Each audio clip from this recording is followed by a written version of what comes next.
I am 85 years old. If you looked at my life on paper, the tax returns, the family photos, the obituary that will run in the local paper when I go, you would see a very straight line. You would see a man who was steady, a man who worked at the same firm for 40 years, a husband who paid the bills on time, a father who never raised his voice. You would see a success. But looking at me now, you are looking at a stranger. The man everyone knew. The man I spent 35 years building, polishing, and presenting to the world was a costume. I wore him like a heavy wool coat, even in the summer. I lived two lives. One was for the world, for my wife, for my children. That was the life of the survivor, the provider, the rock. The real life happened in the margins. It lived in the quiet moments in my car, the early morning silence, and inside my head where I was screaming, even as I smiled. I did it to survive. I feared that if I let the cracks show, everything would crumble. I was wrong. But I didn't figure that out until the silence in this house became too loud to ignore. I want to tell you about the split. It didn't start with a grand plan. It wasn't a decision I made one morning. It was a slow drift. Back in the late 50s, early 60s, there was a script we were handed. You didn't complain. You didn't talk about how heavy the burden felt. You certainly didn't talk about sadness. If you were a man, your value was in your utility. Could you fix it? Could you endure it? I was 25 when I realized I was terrified. I had a young wife, Martha. We had a baby on the way. I remember looking at the stack of bills on the kitchen table, the mortgage, the electric, the car payment, and feeling a physical weight pressing on my chest. It felt like I couldn't breathe. I wanted to tell Martha. I wanted to say, I don't know if I can do this. I don't know if I'm smart enough or strong enough. But I looked at her face. She looked at me with such trust. So I made a decision. I decided that I didn't matter. My fears didn't matter. My exhaustion didn't matter. The only thing that mattered was the performance. I created a character. Let's call him the professional. The professional didn't get tired. The professional didn't have doubts. The professional walked into the office at 7:30 a.m. sharp. Crisp shirt, polished shoes, and took whatever the bosses threw at him. When he was insulted, he smiled. When he was overwhelmed, he stayed late. When the professional came home, he was calm. He asked about the groceries. He patted the dog. He listened to the problems of the house, the leaking tap, the dent in the fender, the bad report card, and he solved them. He was a machine of solutions. Inside, I was dying. I remember a Wednesday in November, 1974. I was sitting in my car in the driveway. It was raining. The windshield wipers were going back and forth. Thump, thump, thump, thump. I had just been passed over for a promotion I desperately needed. I felt small. I felt like a failure. I wanted to walk into my house, fall into my wife's arms, and weep. I wanted to be held. But then, I looked at the front window. I saw the warm yellow light of the living room. I saw the silhouette of my son moving past the curtains. I thought, if I go in there broken, they will be scared. If they see me scared, they won't feel safe. So, I turned off the engine.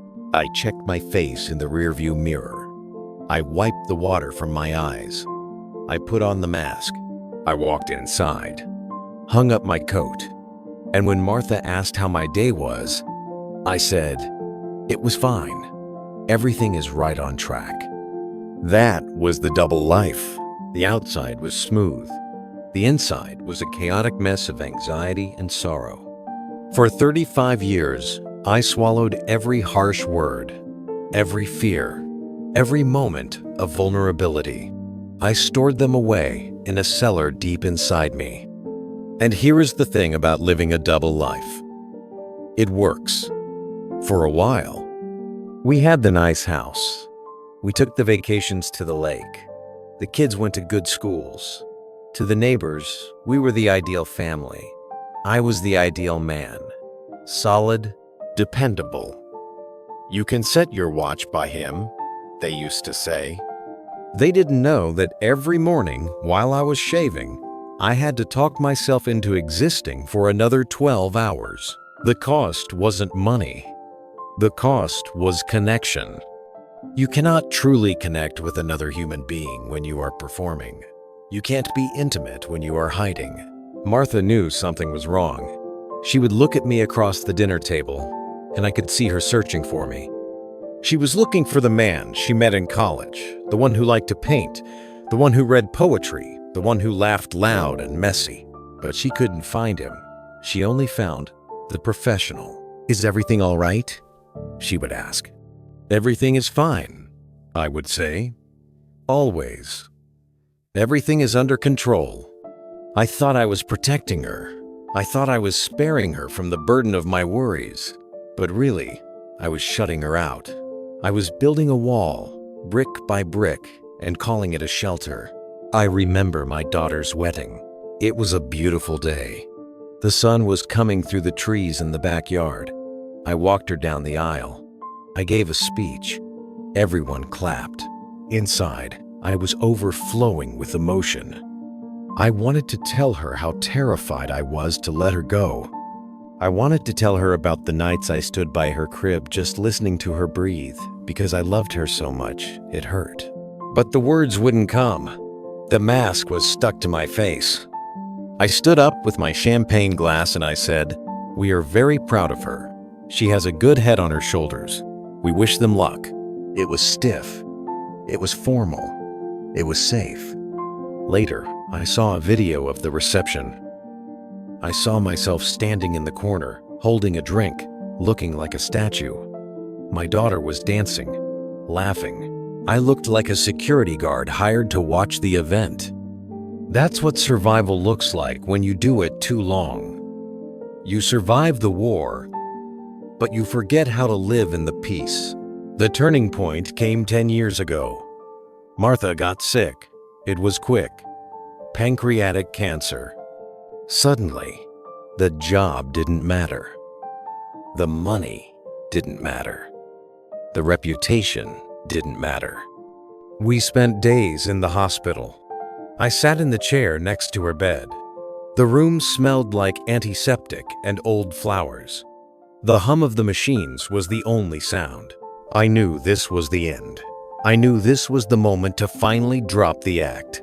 This was the time to tell her everything, to tell her about the fear, the nights in the driveway, the facade I had maintained to keep her safe. I wanted to tell her, I did it all for you, but I lost myself along the way. I held her hand. Her skin was so thin, like paper. She looked at me with those eyes that had known me for 50 years. She squeezed my hand and whispered, "You're so strong.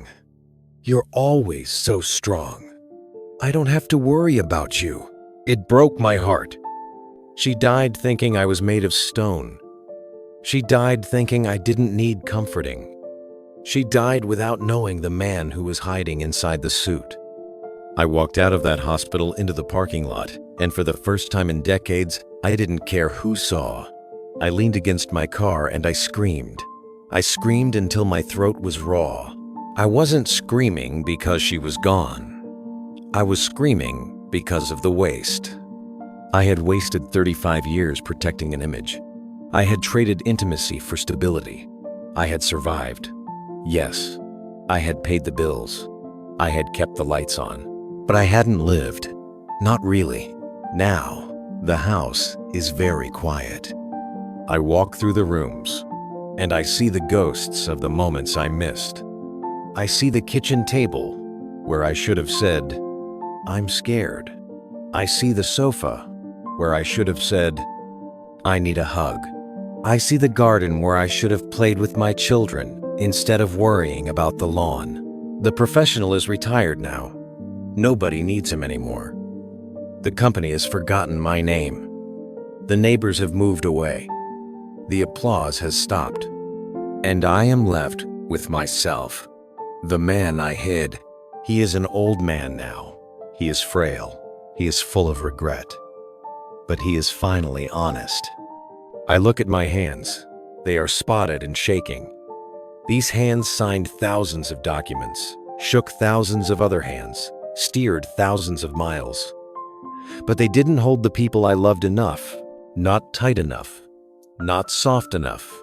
If you are listening to this, if you are young, or even if you are middle-aged and feeling the weight of the world on your back, I know the temptation. I know how easy it is to put on the armor. It feels safe in there. No one can hurt you when you are perfect. No one can judge you when you are a rock. But rocks don't feel. And rocks don't love. Don't do what I did. Do not split yourself in two. If you are hurting, say it. If you are overwhelmed, admit it. If you love someone, tell them. And do it with your whole chest, not just a polite nod. The world will tell you to be tough. The world will reward you for being consistent, for being productive, for being the strong one.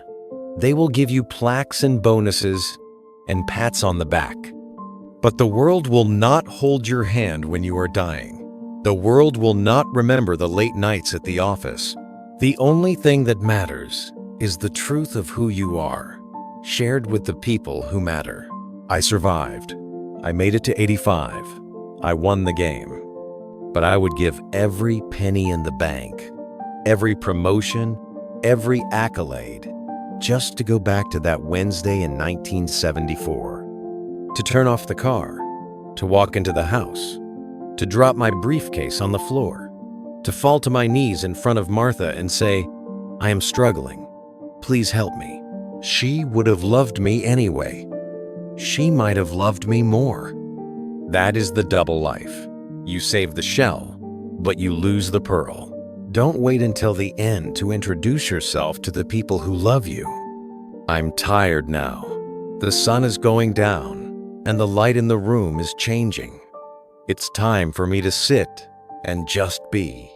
No more acting, just me. Thank you for listening to An Old Man. Go home. Be real.